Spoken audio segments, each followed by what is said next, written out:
Hello అండి, అందరికీ నమస్తే. ఇప్పుడు నేను మీకు ఉల్లి కారంతో ఎగ్ దోశ ఎలా వేయాలో చూపించబోతున్నాను. దీనికి కావాల్సినవి ఒక పెద్ద సైజు ఉల్లిపాయ, 6 ఎండుమిర్చి అనమాట. ఈ మొత్తం మనం గ్రైండ్ చేసుకోవాలి. ఇవి కట్ చేసుకొని చూపించాను కదా, ఇలా ముక్కలు చేసుకొని ఇందులో కొంచెం సాల్ట్ వేసి గ్రైండ్ చేసుకోవాలి. ఇప్పుడు ఇలా గ్రైండ్ చేసుకుని వేసి ఒక బౌల్లో తీసుకుందాం.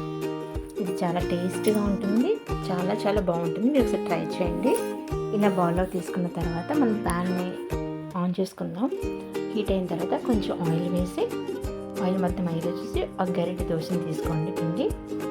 ఇలా మొత్తం దోశలా వేసుకున్న తర్వాత ఈ ఉల్లికారం పేస్ట్ ఉంది కదా, ఈ ఉల్లికారం పేస్ట్ ఒక స్పూన్ వేసుకోండి. వేసుకొని మొత్తం అయ్యేలా చూసుకోండి దోశ చుట్టూ. అండ్ దాంట్లోనే ఒక ఎగ్ పగలగొట్టి అందులో వేసుకోవాలి.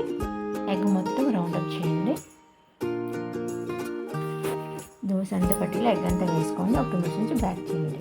తిప్పిన తర్వాత ఒక 2 నిమిషాలు అయితే ఎగ్ దోశ రెడీ అయిపోతుంది అనమాట. చాలా సింపుల్గా, చాలా ఈజీ అండ్ టేస్టీగా మనకు ఉల్లికార ఎగ్ దోశ రెడీ అయిపోయింది.